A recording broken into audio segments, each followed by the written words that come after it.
इसको कई रोज तक मामू बनाए जाने वाले इंकशाफात को खोलने से पहले हर दूसरे पाकिस्तानी से 50 रुपए का इजी लोड मांगने वाली सबा का जिक्र करते हैं, जो हमेशा वापसी के वादे पर इजी लोड मांगती है और हजारों मासूम पाकिस्तानी सबा के वादों पर यकीन करते हुए कभी 50 तो कभी इससे जायद का लोड भी करवा देते हैं। लेकिन आज तक वो दिन नहीं आया जब सबा ने पैसे वापस किए हों, लेकिन फिर भी सबा पैसे मांगने से बाज नहीं आती। बस कॉल मी कहकर राल टपकने का इंतजाम जरूर कर देती है। मामला यही नहीं रुका, अब तो आसिमा भी सबा के नक्शे कदम पर चल निकली है। हर आए रोज आसिमा का कोई ना कोई अजीज अस्पताल में दाखिल हो जाता है या फिर वो खुद किसी बड़े मसले में फंस जाती है। फिर क्या, उसे हर दूसरे तीसरे शहरी को अल्लाह के नाम और कुरान मजीद के वास्तों पर मबनी SMS करने पड़ते हैं और मुतालिबा कोई हजारों रुपए का नहीं होता, बल्कि सिर्फ चंद सौ रुपए में आसिमा का मरीज और वो खुद मुश्किल से निकल भी आती है। इस किस्म की नौसरबाजियों पर मबनी तमाम मैसेजेस में खवातीन की जानिब से कॉल मी लाजमी कहा जाता है, और अगर ऐसा ना भी कहा जाए तो खातून ये जरूर बता देती है कि हम एक दूसरे को जानते हैं। आज के प्रोग्राम में टीम लाहौर पूछता है आपके सामने एक ऐसी नौसरबाजी रखने जा रही है जिसमें नौसरबाजों ने कई रोज तक पुलिस को, आला अफसरान समेत डुगडुगी पर ऐसे बंदर बनाया जैसे आप और हम मुतअद्दिद बार लारी अड्डों और रेलवे स्टेशन पर तमाशा भी देख चुके हैं।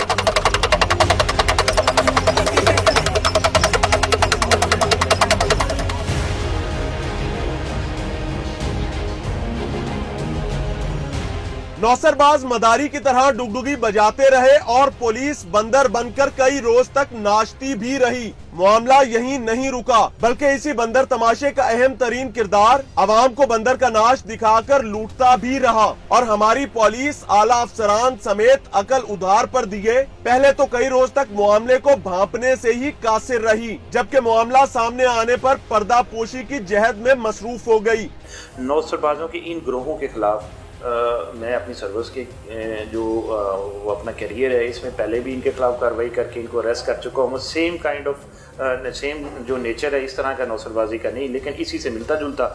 अब इस वाक़े के बाद इन मुल्ज़मान के खिलाफ अभी हमारी जो इन्वेस्टिगेशन है और इसमें इनका जो पीछा हम कर रहे हैं वो तो चल रहा है। कानून नाफिज करने वाले इदारों की बरकरफ्तारी और मौसर इंतजामात का अंदाजा इस अमर से बखूबी लगाया जा सकता है कि साल से ये कौम बेनजीर इनकम सपोर्ट प्रोग्राम और जीतो पाकिस्तान से करोड़ों रुपए जीत रही है। एक मोहतात अंदाजे के मुताबिक दर्जनों नौसरबाज ग्रोहों की जानिब से हजारों पाकिस्तानियों को लूटने की खातिर रोजाना ऐसी नौसरबाजियों की बसात बिछाई जाती है और सैकड़ों अफराद इसका शिकार भी होते हैं। लेकिन रजिस्टर्ड सिम्स के दावों के बावजूद मामला सिर्फ फाइलों की हद तक सब अच्छा है। जब किसी बड़े महकमे के मुलाजमीन या इनके अजीजों अकारिब को नौसरबाजों की जानिब से चंगल में फंसाया जाता है तो कार्रवाई भी होती है। मुल्जिमान को मीडिया के सामने भी लाया जाता है, लेकिन अगले ही रोज सैकड़ों नए पाकिस्तानियों को इनामात निकलने की नवीद भी सुना दी जाती है। अब तक जिन वाकयात का जिक्र किया जा रहा था इनमें नौसरबाजों ने मुख्तलिफ शहरियों की मासूमियत या फिर हवस का फायदा उठाया, लेकिन लाहौर के इलाके रायविंड में कई रोज तक जारी रहने वाली नौसरबाजी ने पुलिस को बतौर महकमा ही मामू बना लिया। पुलिस जाने अनजाने में इनके अहकामात पर अमल करती रही और सरकारी अहलकार ही नौसरबाजों की लूट मार करवाते रहे। किन्ने तेन भेजा सी मेरे को सारे दुकानों के कार्ड तू इकट्ठे कीते ने तुसी लेके आए सी कार्ड?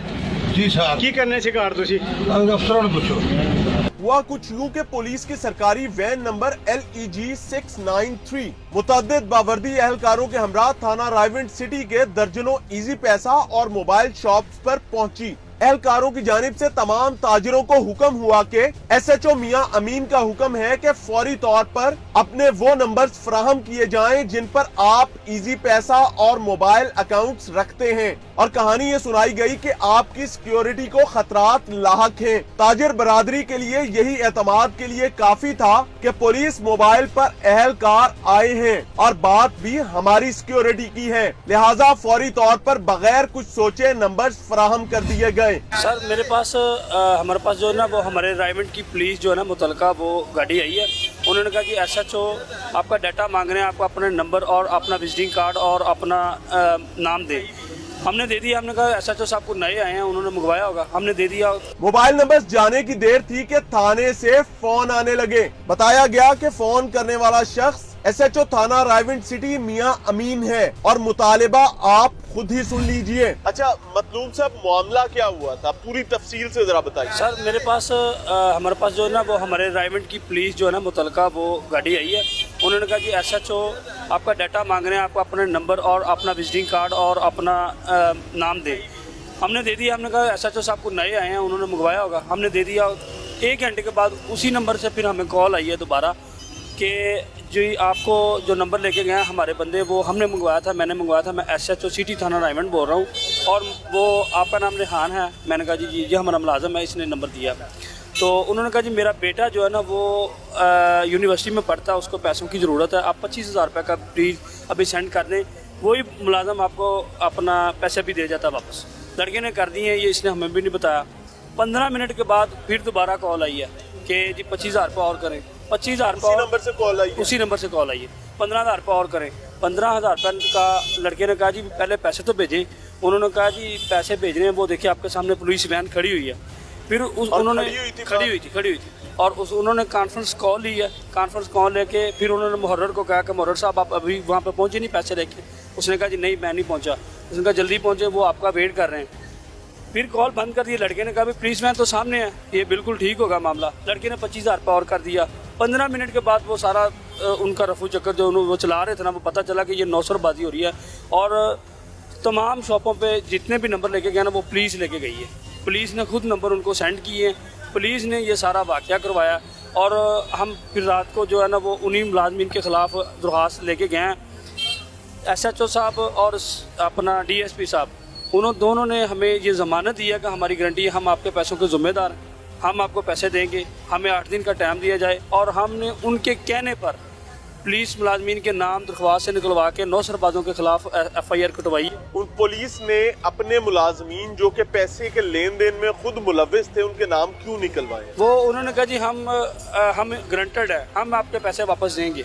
लेकिन उन्होंने अभी तक ना तो पैसे दिए हैं, ना उन्होंने हमें एक कॉल भी नहीं की। 1 माह का तकरीबन गुजर चुका है, 1 माह का वाक़या हो चुका है, अभी तक उन्होंने हमें एक कॉल भी नहीं की और ये उन्होंने हमसे 8 दिन का टाइम लिया था। अच्छा, आप जब पुलिस के पास जाते हैं, जाहिर है आप DSP के पास भी गए होंगे, आप SHO के पास भी गए होंगे, SP के पास भी गए होंगे, क्या मौक़िफ़ अख्तियार करते हैं? वो हम उनके पास गए, वो उन्होंने हमारे सामने वो अपने मुलाजमीन को खड़ा किया। वो मुलव्वस हैं, वो खुद मानते हैं कि जी हमारे मुलाजमीन का कसूर है, हमारे मुलाजमीन जो है वो ये मुलव्वस हैं, लेकिन हम ये इनका रोज़गार है, ये वो ऐसे उन्होंने हमें कहा इनको छोड़ दें। अच्छा, मुलाजमीन का तो रोजगार हो गया, जो बंदा सारा दिन मेहनत करता है, कारोबार करता है, मेहनत करके अपना पैसा कमाता है, उसका कोई रोजगार नहीं। पुलिस वालों को सोचना चाहिए ना, ये तो पुलिस वालों को सोचना चाहिए ना कि ये भी तो पैसे कमा रहे हैं ना, ये भी तो कमा के 50,000 रुपये इजी पैसे में कब इकट्ठा होना है ये तो हमें पता है ना, हमने कैसे इकट्ठा करना है, कैसे किया था।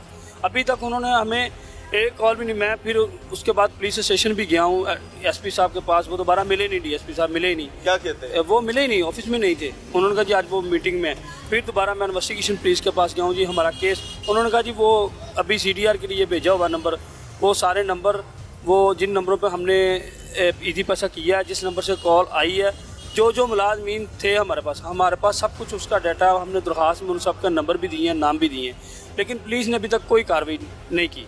ठीक हो गया। अच्छा, एक चीज़ ना आप ज़रा दोबारा से बता दें, लेकिन डिटेल में बताइएगा कि जिस दिन वो आए हैं उस दिन कितने एहलकार थे, वर्दी में थे, ये वो सारी चीज़ वो बता दें। वो 4 थे, एक ASI और 2 कांस्टेबल और एक ड्राइवर वैन का। एक वैन थी, 4 मुलाजमीन थे, बस एक ASI था जी, यूनिफॉर्म में थे और उनकी ऑन ड्यूटी थे, उनकी ड्यूटी भी यहाँ पे ही थी। वो फिर रहे थे बाज़ार में ना, ड्यूटी उनकी लगी हुई थी यहाँ पे। तो हमने भी यही सोचा ये हमारे थाने की गाड़ी है, ये रायविंड की है, तो हमने इसीलिए उनको नंबर दे दिए। असल में हमने ये सोचा ही नहीं ना भी ये कौन है, किधर से आई, ये जब पुलिस वैन रायविंड की थी पुलिस। अच्छा, ऐसी क्या मजबूरी थी कि आपको एक बंदा फ़ोन करता है और वो कहता है कि मैं SHO थाना रायविंड सिटी बोल रहा हूँ, तो 25,000 रुपया पहले भेजें, 15 फिर भेजें, इस तरह करके 50,000 रुपये भेजने का कहता है, और आप एक टेलीफोन कॉल पे पैसे भेज देते हैं, ऐसी क्या मजबूरी? वो असल में उन्होंने हमारे पास गाड़ी शो की है कि ये आपके पास गाड़ी खड़ी हुई है। हमने कहा जी खड़ी हुई है। ये मुलाजिम आपके पास आए हैं? हमने कहा आए हैं। और वो जेन्युइन आए थे, हमारे पास आए थे। उन्होंने कहा जी ये मैंने भेजे हैं, मैं SHO सिटी थाना रायबंद बात कर रहा हूँ। और हम जब रात को DSP साहब के पास गए, उन्होंने कहा जी ये मुहर्रर जो थाने का है ना, उसको SP टोबा टेक्सिंग नौसरबाजों ने बन के कॉल की है कि हमें जी अपना आप अपने इलाके का जो ना वो नंबर सारे डाटा जितना भी। अच्छा, अब एक चीज जहन में नहीं आती आपके या पुलिस के कि टोबा टेक सिंह के SP का रायविंड के साथ क्या ताल्लुक है? सर ये तो उनको सोचना चाहिए था ना, उनको सोचना चाहिए था ना कि ये टोबा टेक सिंह का जो SP हमें कॉल कर रहा है ये जेन्युइन है या नौसरबाज है, हमें तो थोड़ा ही पता है। अब लूटी हुई रकम वापस आती नजर आती है नहीं? सर फिल वक्त तो कोई नहीं आ रही, पुलिस हमसे रब्ता ही नहीं कर रही।